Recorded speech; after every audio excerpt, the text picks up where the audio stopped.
My name is Hazel James, and I'm an assistant district attorney who specializes in prosecuting elder fraud.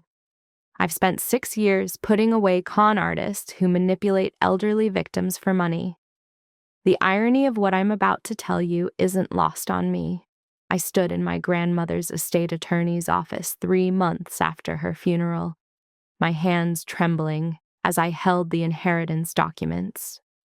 Eleanor Ashford's entire $3.4 million estate, the properties, the investments, the legacy she'd built from nothing, all of it was mine. Her handwritten letter, attached to the will, made her intentions crystal clear. But what happened next? I never saw it coming.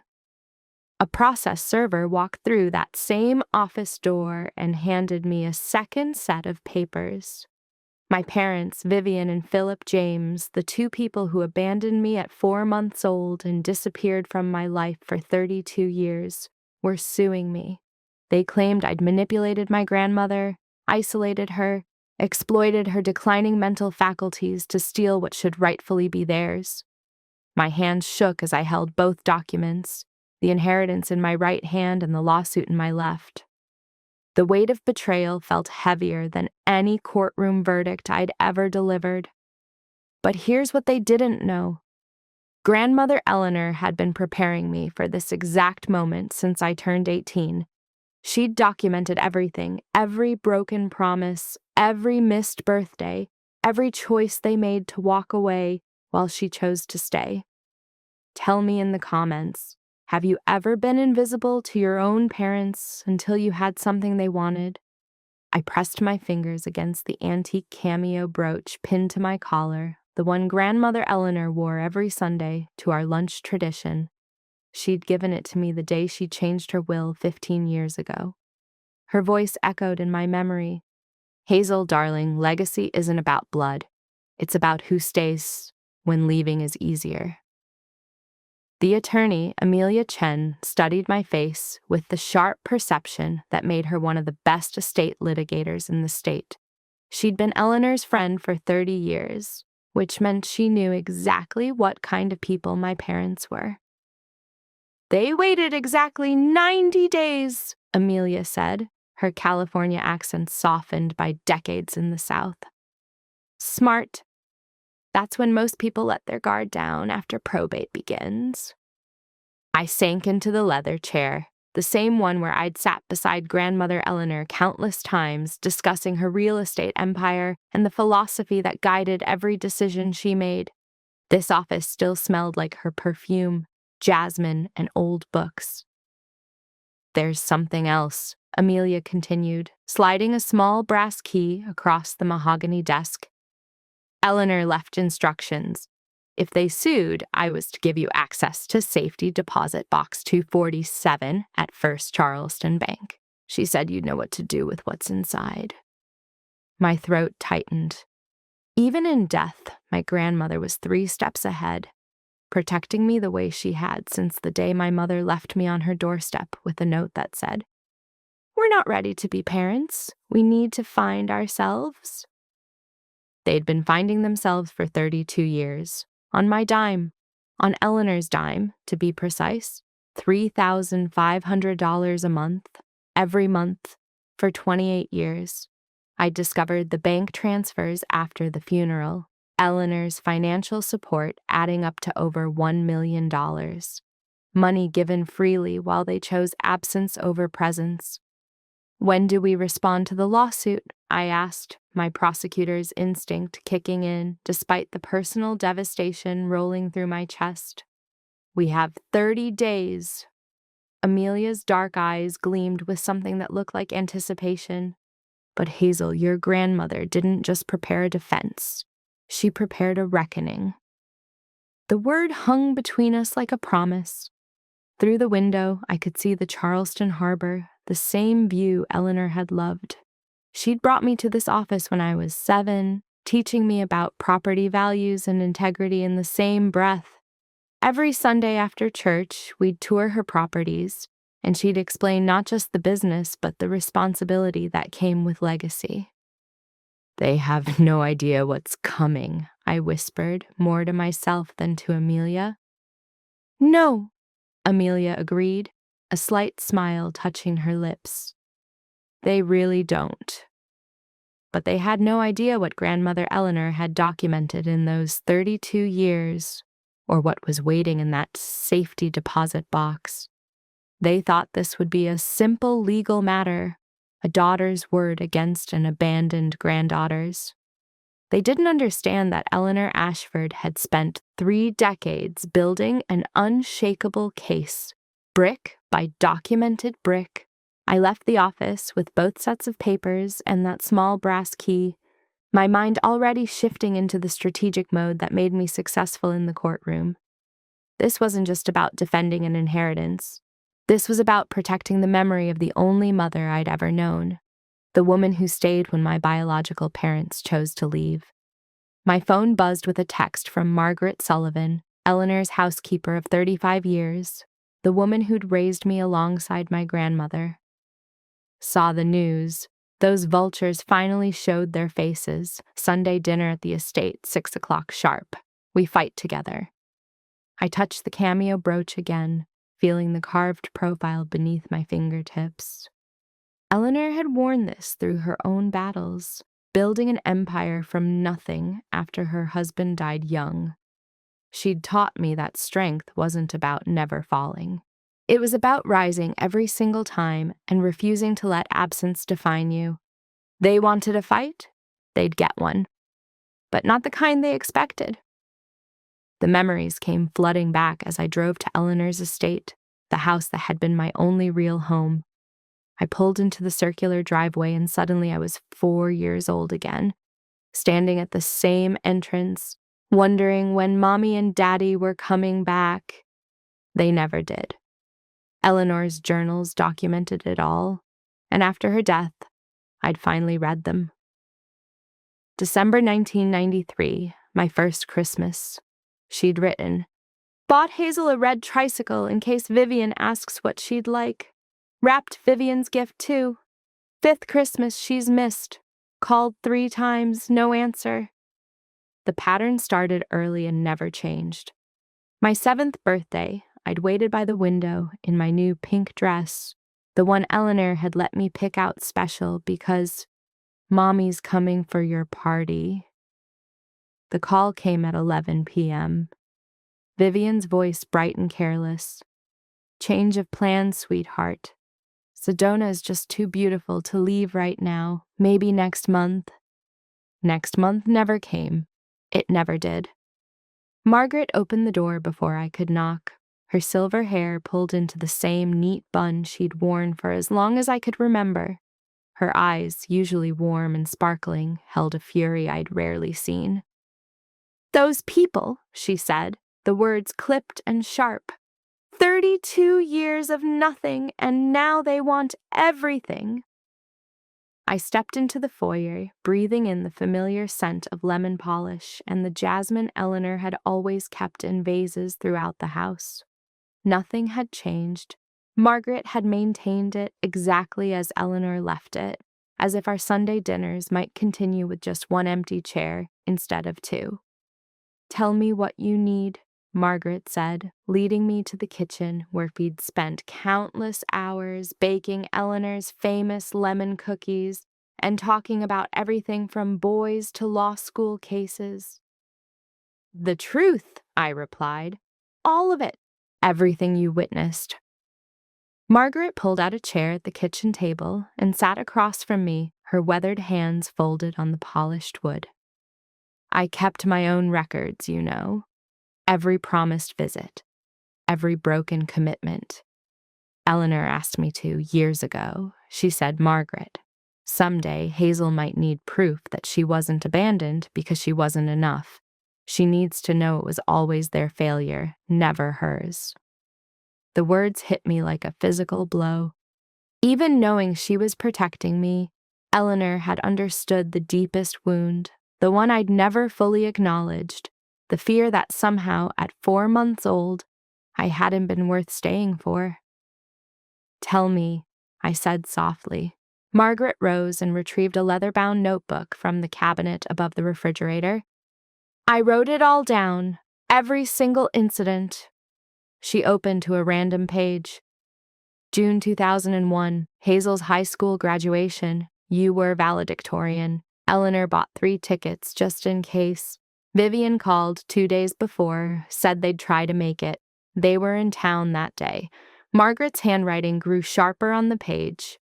I saw them at the mall that afternoon, shopping. They didn't go to your graduation. They went to dinner at that fancy restaurant downtown instead. Eleanor cried that night after you went to bed. First time I'd seen her cry in 15 years. I remembered that graduation. I'd scanned the crowd during my speech, looking for faces I wouldn't recognize, hoping maybe this time they'd surprise me. Eleanor had sat in the front row, pride radiating from her like sunlight, but I'd felt the absence of the 2 people who should have been there beside her. There's more, Margaret continued, flipping through pages. Your law school graduation at Duke. They sent a card. It arrived 4 months late with the wrong name. They called you Heather. I laughed, but it came out broken. I remember that card. I threw it away. Eleanor kept it, Margaret said quietly. She kept everything, every late card, every broken promise, every excuse. She said someday you'd need to see it wasn't in your head. Their neglect was real and documented. The kitchen fell silent except for the old clock on the wall, the one that had ticked through 32 years of Sunday dinners, birthday cakes, and quiet conversations about life and loss. Why did they leave me? I asked, the question I'd been too afraid to voice for 3 decades finally breaking free. What did I do wrong? Margaret's eyes filled with tears. Oh, honey, you did nothing wrong. Some people aren't built for sacrifice. Your mother wanted adventure without responsibility. Your father wanted luxury without work. Eleanor gave them both. She sent them $3,500 every month for 28 years. Do you know what that adds up to? $1,176,000, I said automatically, my prosecutor's mind calculating even through the emotion. Exactly. She paid them to stay away because that's what they wanted. She bought you time to grow up without their chaos. And she documented every single transaction so you'd know the truth. She chose you, Hazel. Every single day for 32 years, she chose you. The tears came then, hot and fast, years of suppressed grief and abandonment finally finding release. Margaret moved around the table and wrapped her arms around me the way she had when I was 7 and 10 and 16. Every time the absence became too heavy to carry alone. Eleanor made me promise something before she died, Margaret said softly. She made me promise that if they came for the money, I'd make sure you knew the truth. Not just the facts, but the emotional truth. You were wanted, Hazel. Desperately wanted and completely loved. Just not by the people whose DNA you share. I pulled back, wiping my eyes. Did she know they'd sue? She knew Vivian, Margaret replied simply. Your grandmother understood her daughter better than Vivian understood herself. Eleanor said, Vivian has always confused money with love and presence with prison. She'll come for the estate because she thinks it's owed to her. She'll never understand that inheritance is earned through loyalty, not claimed through biology. A noise from the doorway made us both turn. Amelia stood there, her briefcase in hand and her expression serious. The lawsuit went public, she said. Vivian gave an interview to Channel 4 News. It's already trending on social media. My stomach dropped. What did she say? Amelia pulled out her phone and played the video. My mother's face filled the screen, perfectly made up, her eyes glistening with manufactured tears. She wore a soft blue sweater that made her look maternal and vulnerable.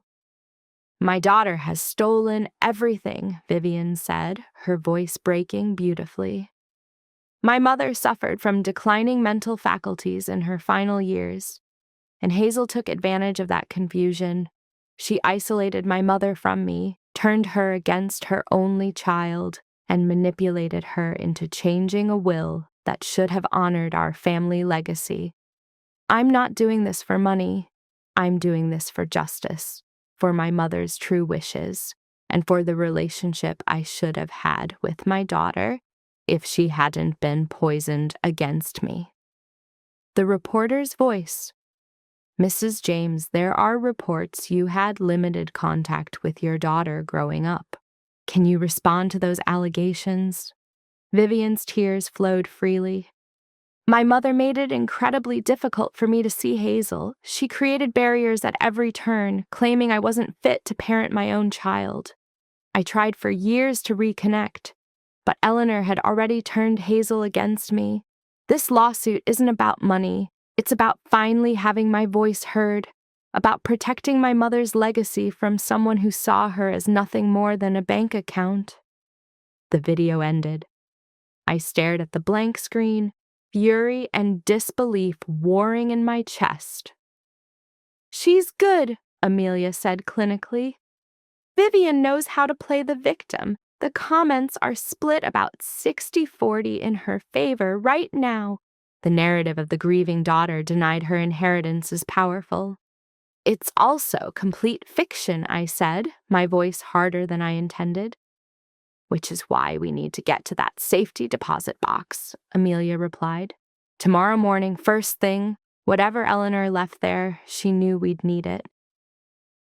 That night, I couldn't sleep. I wandered through Eleanor's house, touching the furniture we'd picked out together, the curtains she'd taught me to measure and hang, the garden she'd shown me how to tend. Every room held memories of Sundays, of conversations, of the quiet, everyday love that had filled 32 years. I found myself in Eleanor's study, surrounded by her law books and the photographs that documented my entire life. Kindergarten graduation in my tiny cap and gown, Eleanor beaming beside me. Middle school honor roll ceremony, Eleanor's arm around my shoulders. High school valedictorian speech, Eleanor in the front row. Law school graduation, Eleanor holding my diploma like it was the most precious thing in the world. Not a single photo included Vivian or Philip. On Eleanor's desk, I found her final journal, the one she'd been writing in the week before her heart attack. The entries were brief but pointed. Tuesday, Hazel brought dinner, we watched Jeopardy and argued about constitutional law. She's sharper than I ever was at her age. I'm so proud. Wednesday, Vivian called, asking for money again. The business needs capital. I've lost count of how many businesses have needed capital over the years. Told her the answer was no. She hung up on me. Thursday, Hazel and I toured the Broad Street properties. She has excellent instincts for value and renovation potential.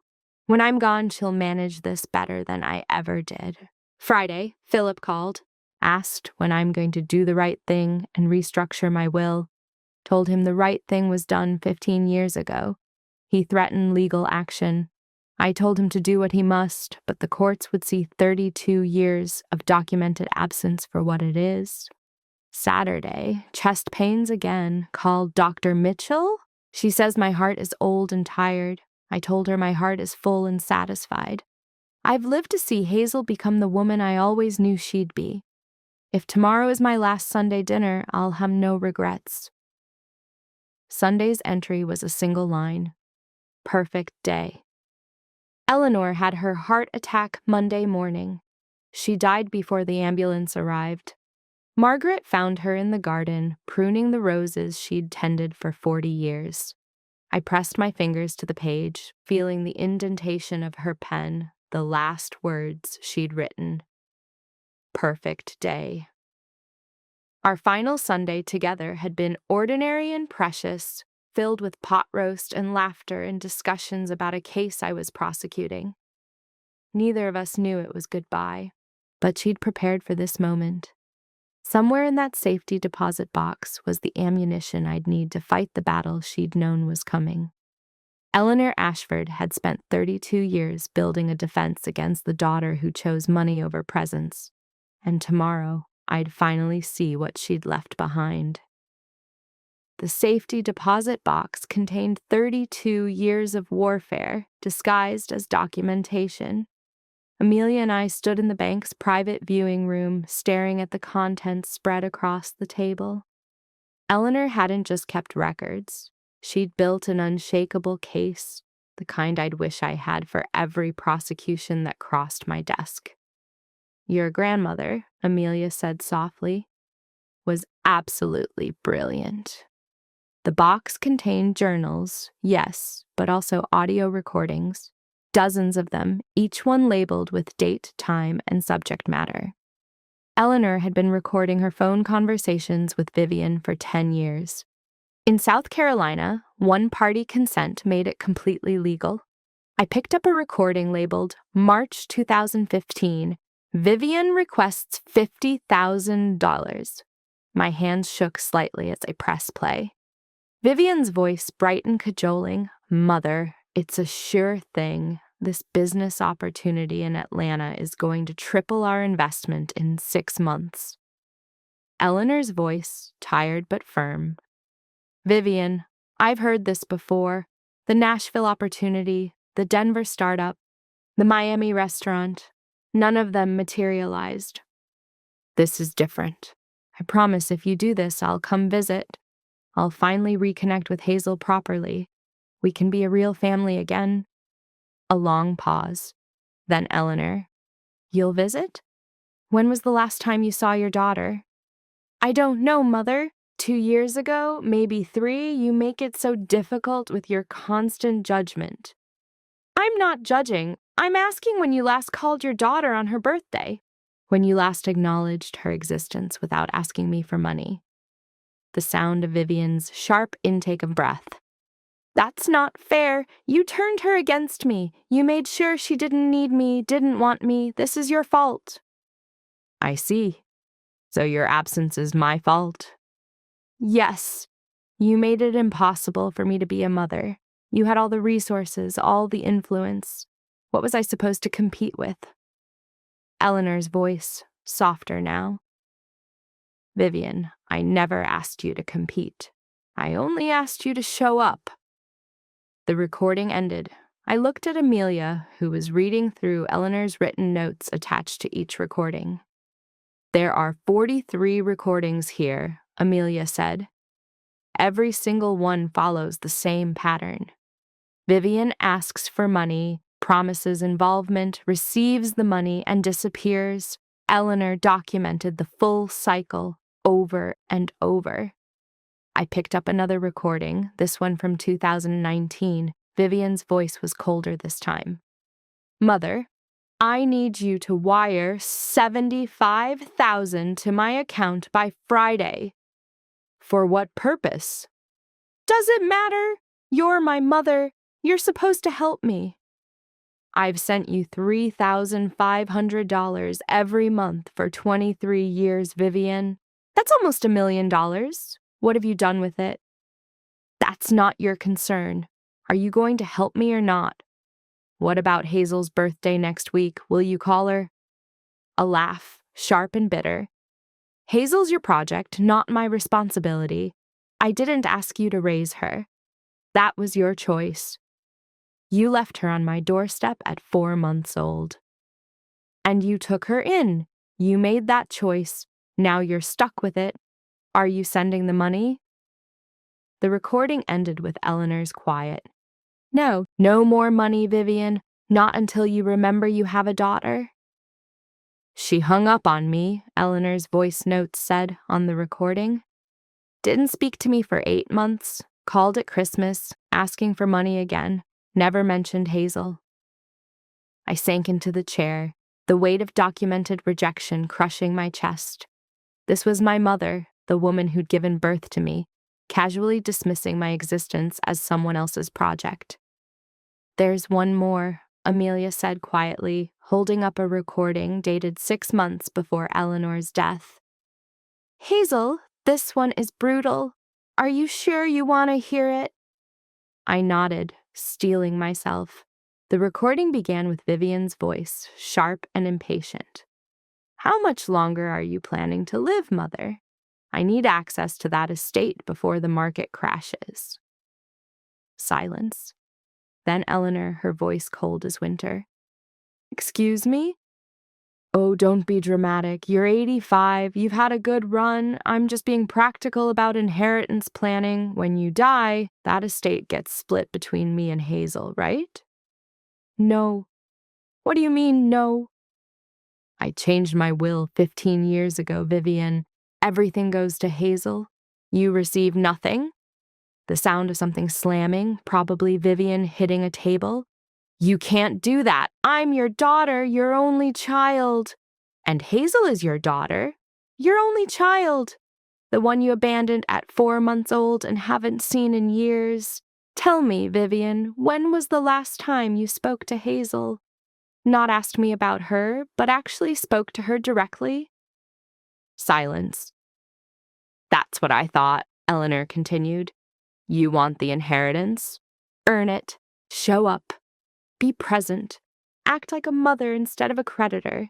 Until then, everything I have goes to the person who actually chose to be my family. This isn't over, Vivian hissed. I'll contest it. I'll sue. I'll drag Hazel through the courts and expose her for the manipulative little gold digger she is. You do that, Eleanor said calmly. But know this, Vivian. I've documented everything. Every broken promise, every missed birthday, every phone call that was really just a request for money. If you come after Hazel, if you try to take what she's earned through 32 years of loyalty, I'll make sure the whole world knows what kind of mother you really are. The recording ended with Vivian's shouted curse and the sound of a phone being slammed down. Amelia and I sat in silence. The documented evidence was damning, but it was also deeply personally painful. This wasn't just ammunition for a lawsuit. It was proof of everything I'd always known but tried to deny. My mother had never wanted me, not really, not enough to stay. There's something else, Amelia said, pulling out a manila envelope from the bottom of the box. A video deposition. We set up Amelia's laptop and inserted the USB drive. Eleanor appeared on screen, sitting in her study, the same room where I'd found her journal last night. The timestamp showed 3 months before her death. If you're watching this, Hazel, Eleanor began, her voice strong and clear, it means Vivian sued. I'm not surprised. I've known my daughter for 55 years. And if there's one thing I understand, it's that Vivian confuses love with money and presence with prison. Eleanor adjusted her reading glasses, the same gesture I'd seen 1,000 times. I'm recording this deposition with my attorney present and my physician's confirmation of my mental acuity attached to this file.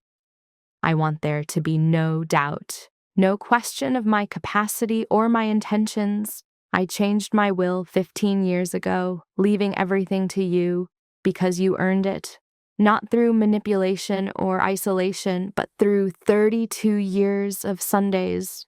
Her eyes so like mine, filled with warmth.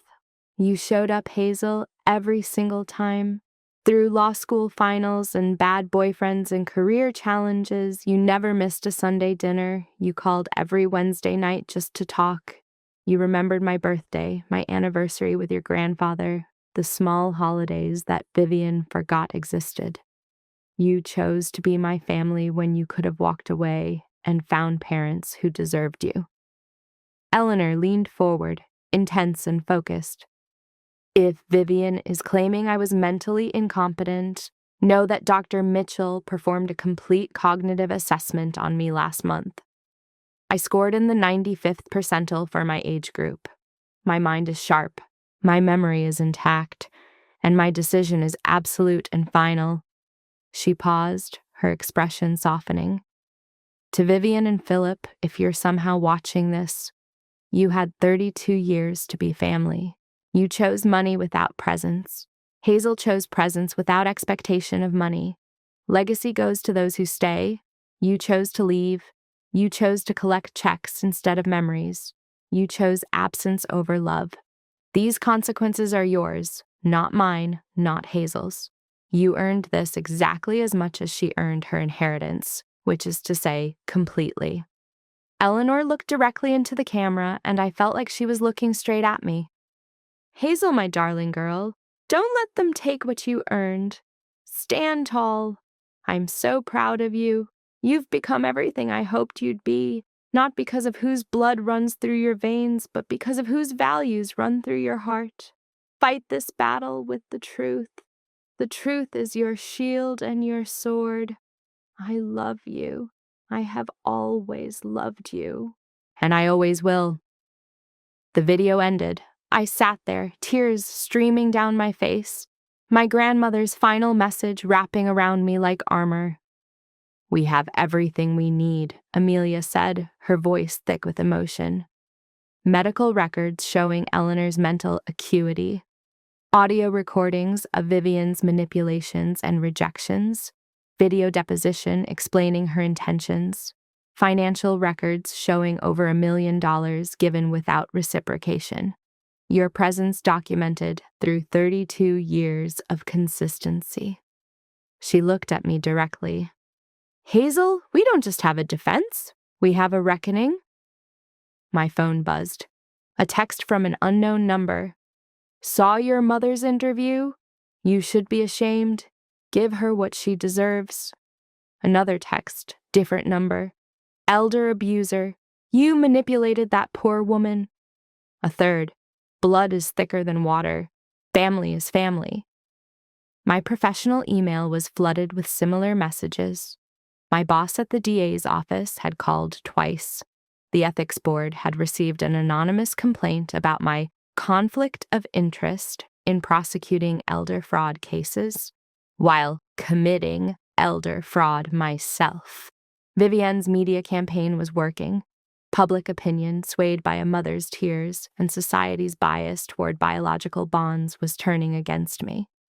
They're destroying my reputation, I said, scrolling through the messages. Even if we win the lawsuit, my career might not survive this. Then we don't just win the lawsuit, Amelia said firmly. We win the truth. Every recording, every document, every piece of evidence Eleanor left us, we use it all. We don't defend quietly. We defend loudly and publicly, and we make sure everyone knows exactly what kind of people Vivian and Philip are. That night, Vivian cornered me outside the courthouse, where I'd gone to file some documents for work. She appeared from the side entrance, her Chanel perfume announcing her presence before her words did. Mackenzie, she said, using my middle name the way she always had, like she couldn't quite remember my first one. We should talk. I straightened my suit jacket, my hand automatically going to Eleanor's cameo brooch at my collar. I have nothing to say to you. This division, she said, stepping closer, her diamond earrings catching the streetlight. It doesn't have to be like this. You might have the law and money on your side, but I have your blood. Doesn't that count for something? Blood, I repeated, the word tasting bitter. You mention blood, like it's some kind of trump card. Like biology erases 32 years of abandonment. Your grandmother poisoned you against me. No, I said firmly. You did that yourself. Every missed birthday, every broken promise, every time you cashed Eleanor's check without bothering to call your daughter. You poisoned yourself, Vivian. Eleanor just documented it. Her face hardened, the maternal mask slipping.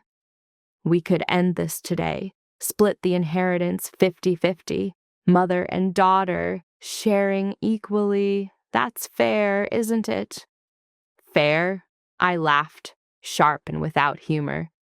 You think fair is showing up after 32 years and demanding half of what someone else earned? I'm your mother. You gave birth to me. Eleanor raised me. There's a difference. Vivian's eyes flashed with rage. Think about the community, Mackenzie. Everyone's talking. The pastor at Trinity called me yesterday, concerned about this family tragedy. The Charleston Post is running a feature next week. Is this what you want? The Cole family name dragged through court? Your precious grandmother's reputation damaged? Her reputation? I stepped closer, dropping my voice. Eleanor's reputation is built on 32 years of showing up. Yours is built on 32 years of absence. If we go to court, everyone will know the truth. Every recording, every broken promise, every dollar you took while providing nothing in return. Are you sure you want that? Something flickered in Vivian's expression. Fear, maybe, or the first hint that her plan wasn't unfolding as smoothly as she'd expected. Blood matters in this town, she said, but her voice had lost its certainty. It always has. Then it's time Charleston learned that loyalty matters more. I walked away, leaving her standing under the streetlight, and didn't look back. My phone buzzed with a text from Amelia. Trial date set, 6 weeks, and Hazel, we're going to win. I touched the cameo brooch, feeling Eleanor's presence like a steady hand on my shoulder. The battle lines were drawn, the war was coming, and I was ready. The courtroom filled to capacity the morning trial began. Charleston's old guard occupied the gallery, eager to witness the final act of the Cole family drama. I recognized faces from Eleanor's charity boards, former business associates, neighbors who'd watched me grow up. The local press lined the back row, cameras ready for whatever scandal might unfold. Judge Thomas Whitmore entered, his black robes swishing as he took the bench. He'd been Eleanor's law school classmate and friend for 40 years, but his expression showed nothing but professional neutrality. He'd recused himself twice from consideration, but both sides had agreed he was the only judge with the expertise to handle the complex estate issues involved. Vivian sat at the plaintiff's table, perfectly composed in a dove-gray suit that probably cost more than my monthly rent. Philip beside her wore an expression of practiced concern, though his eyes kept darting to his phone. Their attorney, Richard Sterling, was a shark in expensive Italian shoes, known for winning impossible cases through pure, aggressive charisma. Amelia sat beside me, her trial notebook open and organized with the precision that made her legendary. She'd dressed simply, a navy suit and pearl earrings, letting the evidence speak rather than the presentation. All rise, the bailiff called, and the trial began. Sterling launched immediately into his opening statement, painting a picture of a grieving daughter systematically denied her inheritance by a granddaughter who'd isolated and manipulated an elderly woman. His voice resonated with practiced sincerity as he described Vivian's desperate attempts to maintain contact with her mother, blocked at every turn by Hazel's calculated campaign of alienation.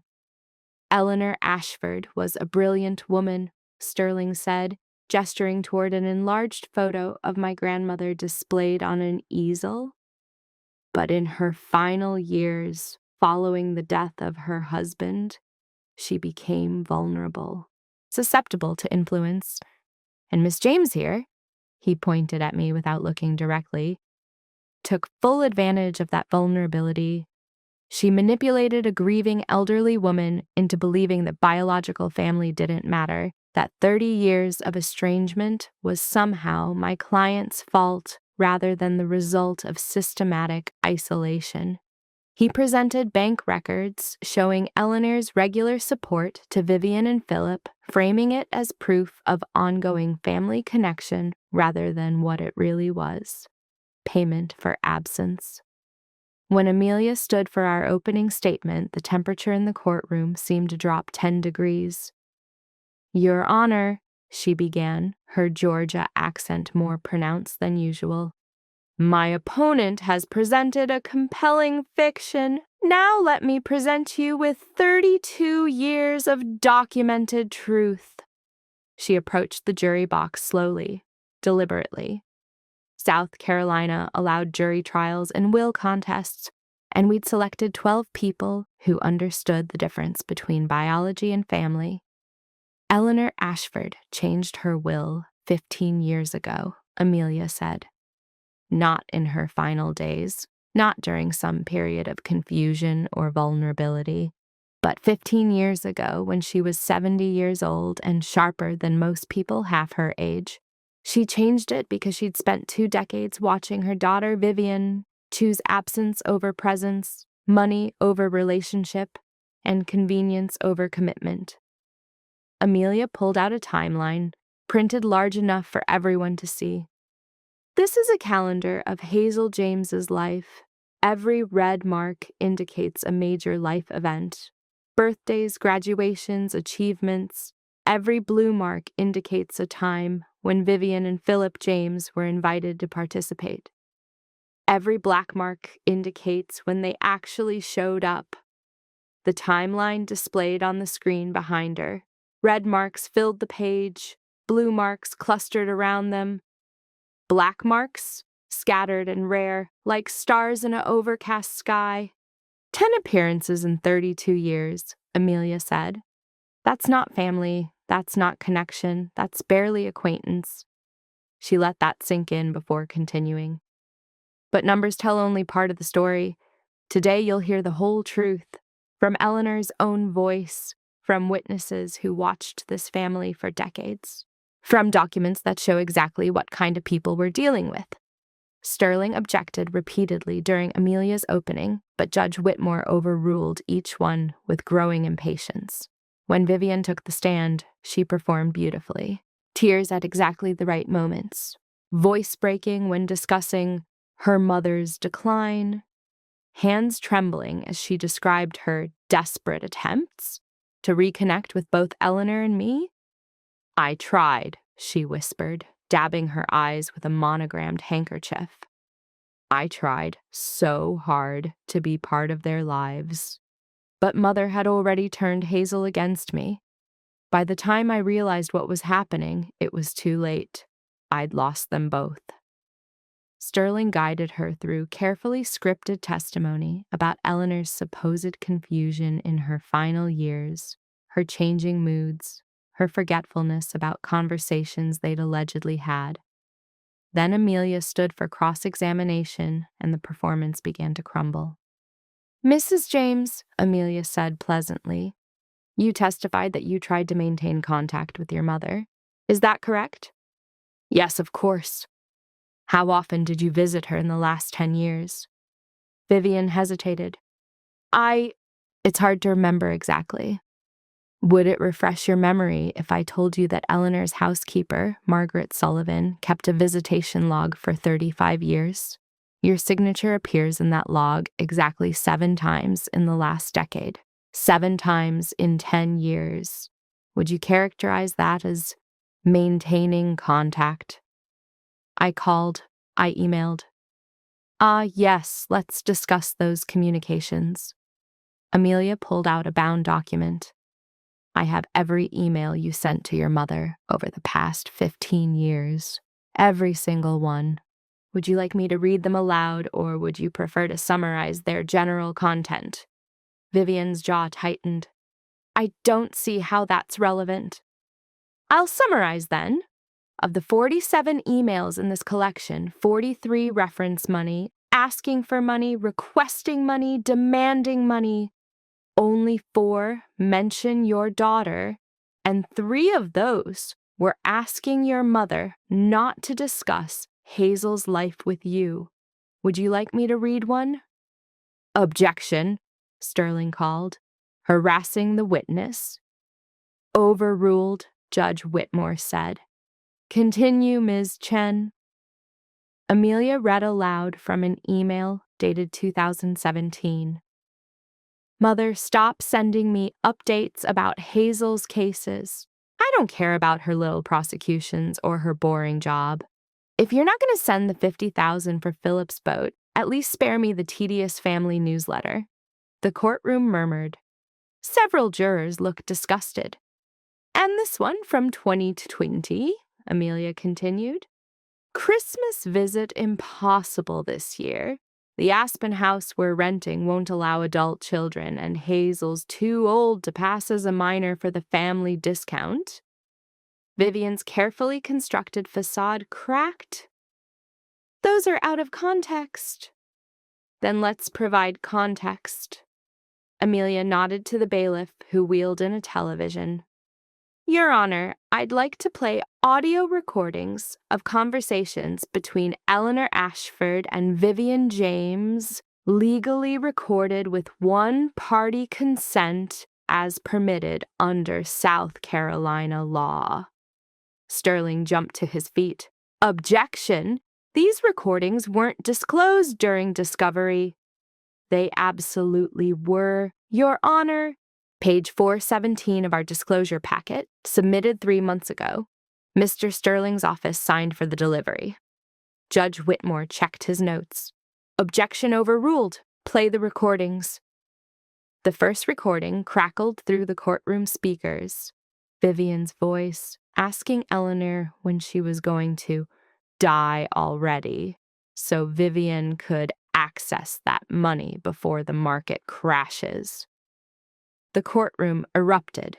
Sterling tried to object over the noise, but Judge Whitmore's gavel rang out. Order! Amelia played 4 more recordings in succession, each one more damning than the last. Vivian dismissing me as Eleanor's project. Vivian admitting she couldn't be bothered with obligations to her own daughter. Vivian promising visits in exchange for money, then never following through. By the time the 5th recording finished, Vivian's face had gone from pale to crimson. Tears streamed down her cheeks, but these weren't the calculated tears of her earlier testimony. These were rage and humiliation.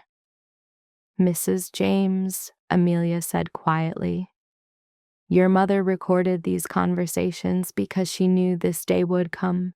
She knew you'd try to take what her granddaughter earned through loyalty.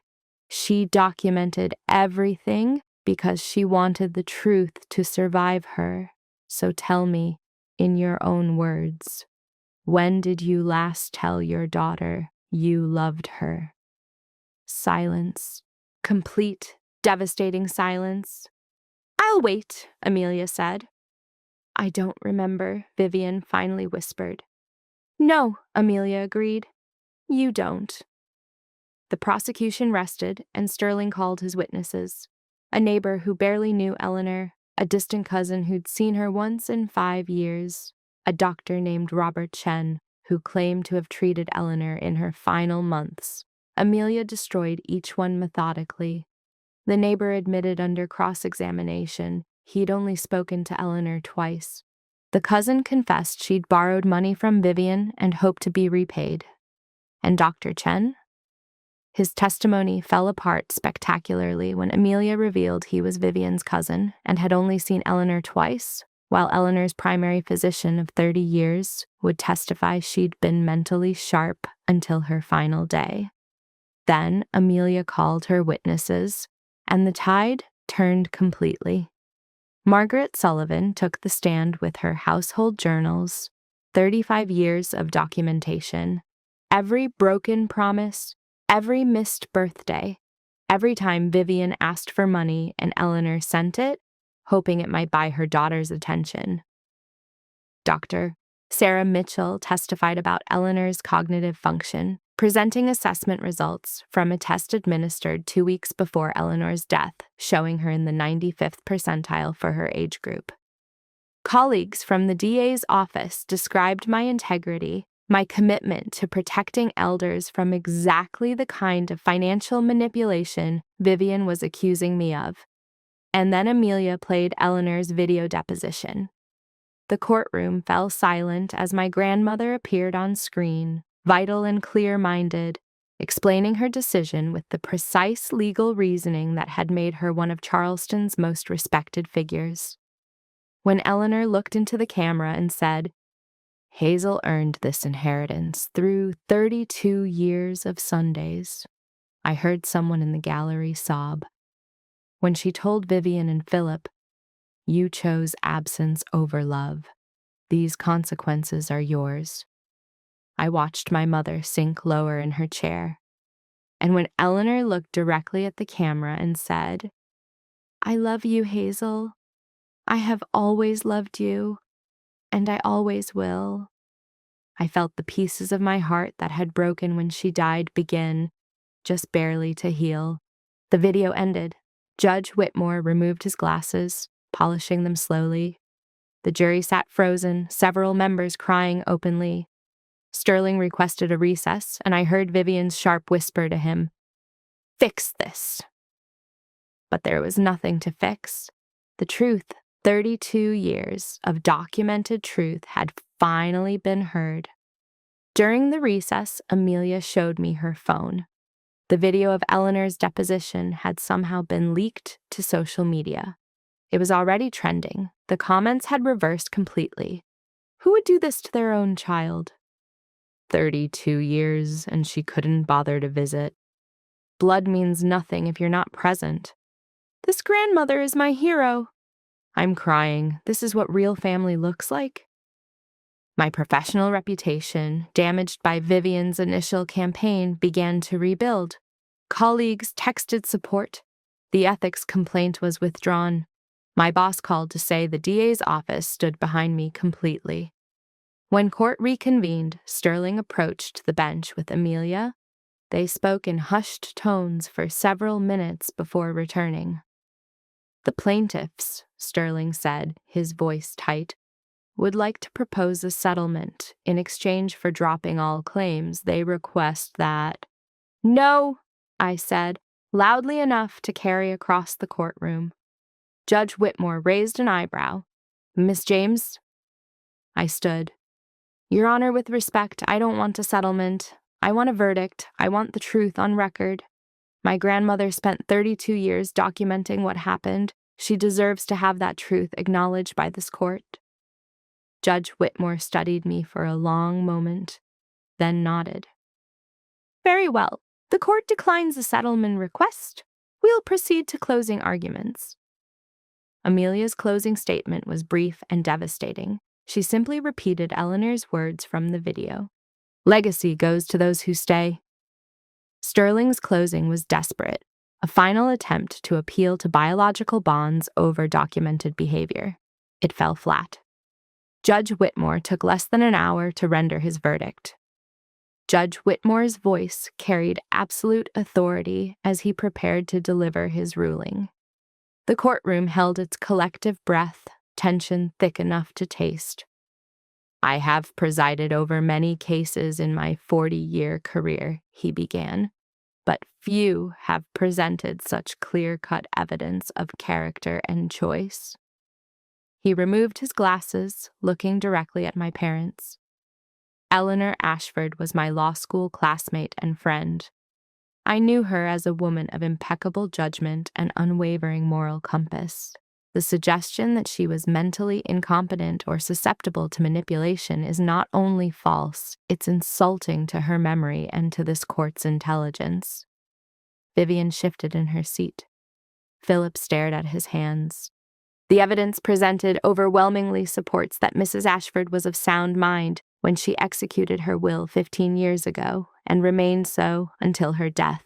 Her video deposition, recorded with legal counsel present and medical documentation of her cognitive function attached, makes her intentions abundantly clear. She did not choose her granddaughter over her daughter on a whim. She chose based on 32 years of observed behavior, documented with meticulous detail. Judge Whitmore replaced his glasses, his expression hardening. The audio recordings alone demonstrate a pattern of financial exploitation by the plaintiffs against the deceased. Mrs. Vivian James received over $1 million from her mother over 28 years, money given freely and without reciprocation. During that same period, she visited her mother less than 10 times and her daughter even less. She maintained contact only when she required money, and her communications, as entered into evidence, demonstrate a callous disregard for both familial duty and basic human decency. Sterling started to rise, thought better of it, and sat back down.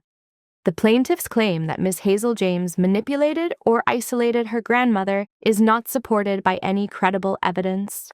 To the contrary, every witness testified to Miss James's consistent presence in Mrs. Ashford's life. Sunday dinners maintained for 32 years without exception. Weekly phone calls, attendance at medical appointments, management of properties. A relationship built on mutual respect, genuine affection, and daily choice, rather than biological obligation. Judge Whitmore leaned forward. This court finds that Eleanor Ashford's will is valid, properly executed, and reflects her true intentions. The plaintiff's contest is dismissed with prejudice. The gavel hadn't even fallen before he continued, his voice taking on an edge I'd rarely heard from the bench. Furthermore, this court finds that this lawsuit was filed in bad faith. The plaintiffs had access to the same documentary evidence we've reviewed. They knew their claims of mental incompetence were false. They knew the recordings existed. They proceeded, anyway, weaponizing the legal system in an attempt to profit from absence while punishing presence. Sterling's face went white. Beside him, Vivian grabbed Philip's arm hard enough that he winced. Therefore, pursuant to South Carolina Code, Section 15777, 300, the plaintiffs are ordered to pay the defendants reasonable attorney fees and court costs. Additionally, this court imposes sanctions for frivolous litigation in the amount of $50,000 to be donated to the Eleanor Ashford Foundation for intergenerational justice. The gavel fell. This court is adjourned. The courtroom erupted. Press rushed for the exits to file their stories. Spectators surrounded me with congratulations. Amelia pulled me into a fierce hug while Margaret sobbed happy tears onto my shoulder. Across the room, Vivian stood frozen, her face a mask of rage and disbelief. Philip had already moved toward the exit, distancing himself from the woman whose schemes had just cost them everything. Sterling gathered his papers with jerky, angry movements, clearly calculating how this loss would damage his reputation. As they left through the side door, Vivian finally looked at me, not with anger or manipulation, but with something I'd never seen from her before, the dawning realization that she'd lost completely. Not just the lawsuit, but any remaining shred of moral high ground she might have claimed. I didn't feel triumph. I felt vindication. Eleanor's truth had been heard, acknowledged, and given the weight of legal precedent. That was enough. The aftermath came swiftly. The Charleston Post ran a front-page feature the next day. Justice served. Court upholds grandmother's right to choose. Presence over biology. The story included excerpts from Eleanor's video deposition and quotes from the judge's ruling. Public opinion, already shifting after the recordings were leaked, now sided completely with me. Vivian and Philip's social media went dark. Their country club membership was quietly not renewed. Former friends who'd supported Vivian's grieving mother narrative deleted their supportive posts and pretended they'd never doubted the truth. Eleanor's charity foundation, which had distanced itself during the lawsuit, issued a formal apology and asked me to join the board. I declined politely, instead establishing a new program in Eleanor's name. Grants for grandparents raising abandoned grandchildren. The attorney fees and sanctions totaled over $230,000. Vivian and Philip's savings, already depleted by their lifestyle, couldn't cover it. They were forced to sell their luxury condo, their cars, and most of their possessions. I heard through mutual acquaintances that they'd moved to a modest apartment outside the city, Philip working retail, Vivian's social media empire reduced to nothing. I felt no satisfaction in their downfall. What I felt was closure. 3 months after the verdict, Margaret found me in Eleanor's study, now my study, working on a case. "There's something I didn't tell you," she said, setting a small wooden box on the desk. "Eleanor left this with specific instructions to give it to you after the trial was over." Inside the box, I found letters, dozens of them written in Eleanor's elegant script, each one addressed to me and dated with future milestones. "Open on your 35th birthday. Read when you make partner. For your wedding day, whenever that comes. When you have your first child. When you doubt whether you did the right thing." I opened the last one with trembling fingers. "My dearest Hazel," Eleanor's handwriting read, "If you're reading this, the trial is over. You won, didn't you? Of course you did. Truth is a powerful weapon when wielded with integrity. I'm so proud of you, not for winning, but for standing firm, for refusing to compromise on what you knew was right. That's the real inheritance I left you, the strength to stand in truth even when it's painful. The estate, the money, the properties, those are just things. The real legacy is the woman you've become, someone who understands that family isn't about blood. It's about who stays when leaving is easier, who shows up when showing up costs something, who chooses love as a daily action rather than a biological accident. You learned that lesson well, my darling. Now live it. Build your own family, the chosen kind, the kind that shows up. And when you doubt, when the absence feels too heavy, remember, you were always enough, always wanted, always loved, not despite anything, just because you were you. I chose you every day for 32 years, and I'd choose you again every time. With all my love, forever and always, Grandma Eleanor. The tears came then, the final release of 3 decades of wondering if maybe, somehow, I'd been the problem. Eleanor's words, written before her death but meant for after the battle, confirmed what I'd always needed to hear. I was enough. I had always been enough. 1 year after Eleanor's death, I stood in the same courthouse where the trial had taken place. But this time, I wasn't the defendant. I was the newest family court judge in Charleston County, appointed to a position that let me protect children caught in custody battles and make rulings about what constituted real family. My first case involved a 5-year-old boy whose father sought custody despite years of minimal involvement. The mother, a single parent who'd raised him with the help of her mother, fought to maintain primary custody. During the hearing, I studied the evidence carefully. The father's visitation logs showed sporadic involvement.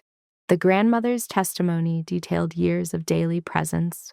The child's drawings showed a house with mommy and grandma, no father figure anywhere.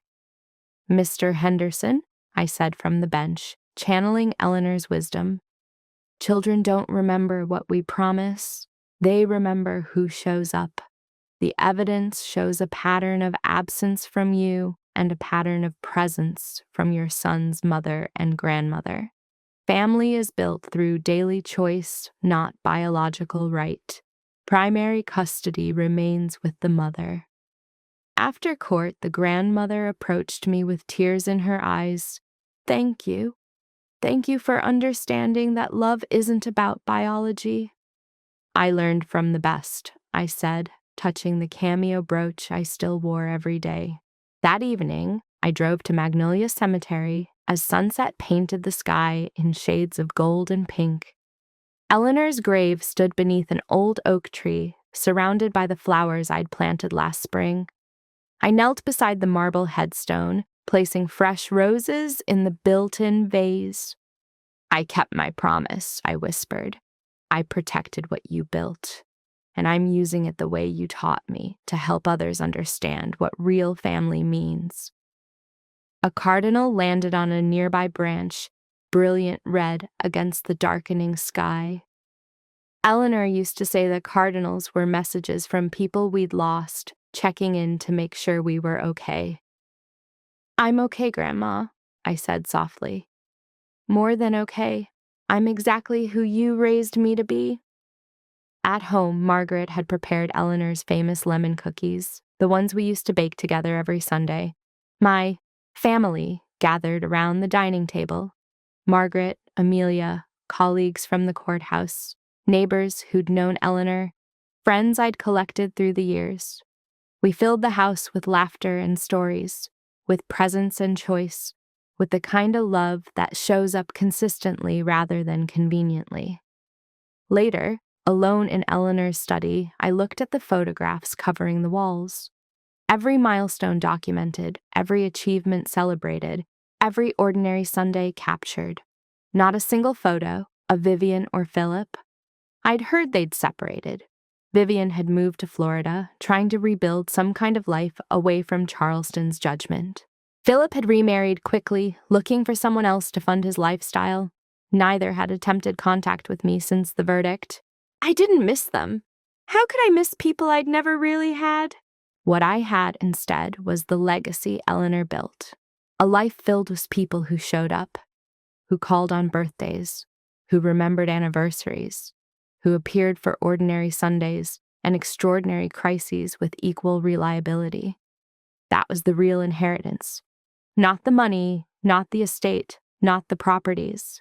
The understanding that family is something you build through daily choice, not something you're born into and take for granted. I opened my laptop and began writing a new initiative for the Eleanor Ashford Foundation. Legal aid for grandparents seeking custody of abandoned grandchildren. Policy advocacy for recognizing chosen family in estate law. Educational programs about what healthy family relationships actually look like. Eleanor's legacy would continue, not just through me, but through every child who learned the same lesson I'd learned. You are worthy of people who stay. My phone buzzed with a text from Margaret. "Sunday dinner next week. I'm making pot roast." I smiled, typing back.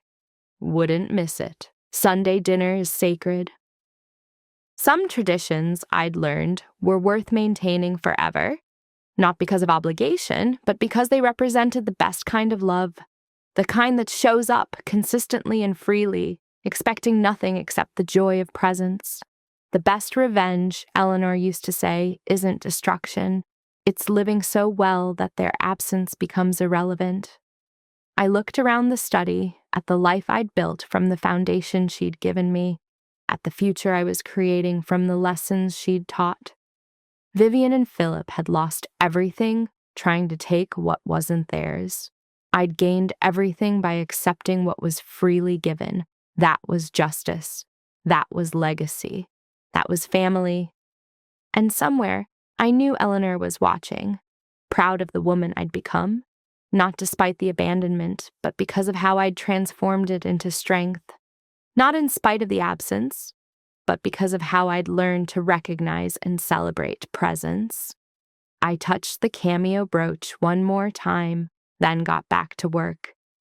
There were more families to help, more children to protect, more people who needed to hear the truth Eleanor had spent 32 years teaching me. Family isn't whose blood you share, it's who stays when everyone else leaves. It's who shows up for ordinary Sundays and extraordinary crises. It's who chooses you daily and deliberately, not because they have to, but because they want to. That's the truth. That's the legacy. That's the inheritance that really matters. And I was living proof that it was enough. More than enough. Everything. If this story resonated with you, tell me in the comments. Who's the person in your life who stayed when everyone else left? Sometimes our real family isn't who we're born to, it's who we choose and who chooses us back. Share your story. Let's celebrate the people who stay.